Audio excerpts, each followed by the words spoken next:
भाजपा दिल्ली प्रदेश कार्यालय पत्रकार को संबोधित करते हुए भाजपा के राष्ट्रीय अध्यक्ष जगत प्रकाश नड्डा ने भारतीय जनता पार्टी का संकल्प पत्र का पहला पाठ लॉन्च किया और दिल्ली की जनता को भारतीय जनता पार्टी की जन कल्याणकारी योजनाओं से अवगत कराया और बताया कि किस तरह से भारतीय जनता पार्टी देश के अलग अलग राज्यों में जन कल्याणकारी योजना चला रही है। वहीं जन कल्याणकारी योजनाओं का लाभ दिल्ली की जनता को भी मिलेगा। उन्होंने पूरी उम्मीद जताई और कहा कि इस बार दिल्ली की जनता दिल्ली में भाजपा की सरकार ला रही है और कमल का बटन दबा रही है। वहीं आम आदमी पार्टी का पर भी निशान साधा कर रहे उन्होंने कहा कि आम आदमी पार्टी ने दिल्ली की जनता को धोखा दिया है, ये आपदा है। पहला चरण लॉन्च किया गया है और कुछ गारंटियां ली गई, क्या कहेंगे सर आप?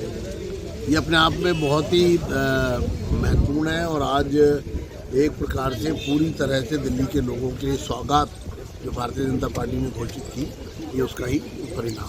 सर एक मेरा नाम देने मुहैया कराने की व्यवस्था, भोजन मिल सके इसकी हम व्यवस्था करेंगे। इसके लिए हम अटल कैंटीन योजना को हम लॉन्च करेंगे। मैं यहाँ ये भी आपको बताना चाहता हूँ कि 2015 में आम आदमी पार्टी ने 100 जगहों पर कैंटीन चलाने का, आम आदमी कैंटीन चलाने का दिल्ली के 100 लोकेशन पर गरीब लोग इंतजार करते हैं।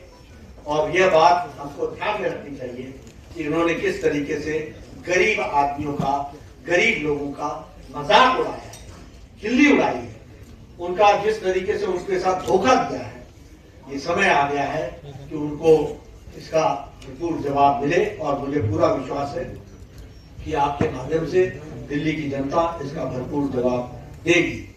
मैं यहाँ आपके सामने ये भी ध्यान में लाना चाहता हूँ कि जब आपदा आई थी, जब कोविड आया था, तो आपदा का आम आदमी पार्टी ने जिसने आपदा लाई, उसका क्या काम था?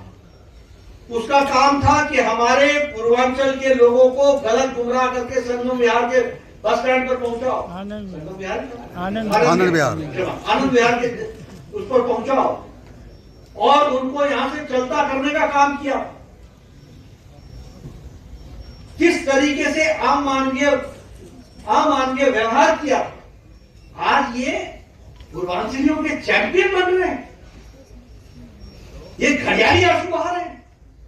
इनको दिल्ली की जनता दूध का दूध, पानी का पानी बताएगी और इनको रास्ता बताएगी, बाहर जाने का रास्ता बताएगी। मैं ये भी आपको बताना चाहता हूं कि जब प्रधानमंत्री मोदी वैक्सीन बनाने के लिए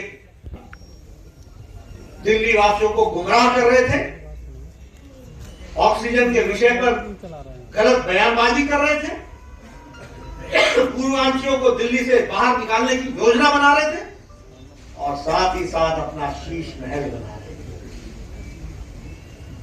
थे। याद रखना चाहिए दिल्ली की जनता को कि किस तरीके से ये उस समय किसमें व्यस्त थे। ये लिकर स्कैम की योजना बना रहे थे, ये शीश महल के नक्शे को फाइनल शेप दे रहे हैं। और इसलिए समय आ गया है कि आपके माध्यम से मैं दिल्ली की जनता से फिर निवेदन करूंगा कि जो लोग काम करने वाले हैं, जो गरीब कल्याण, आम आदमी, जो बेचारा जिसको सशक्तिकरण की आवश्यकता है, महिला सशक्तिकरण, स्वास्थ्य के क्षेत्र में सशक्तिकरण, मुख्य धारा में लाने की योजना, उन सबको ताकत देने का माध्यम कमल का निशान है।